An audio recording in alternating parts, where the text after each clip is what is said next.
How to find saved Instagram post. Hey everybody, welcome to our channel. In today's video, we're going to be learning how we can find saved Instagram post. So without any further ado and delay, let's get started with today's video.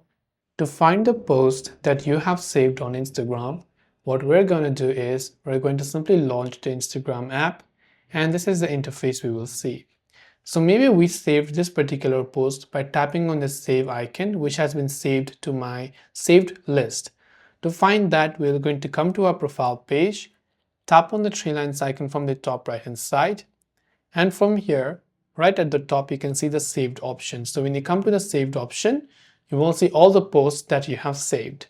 And of course, if you want to unsave it, you can go ahead and then unsave this by tapping on this little icon right from here and just removing it from your saved. That's all for this video. I hope the video helped you. Thanks for watching, and do subscribe for more tips and tutorials such as these.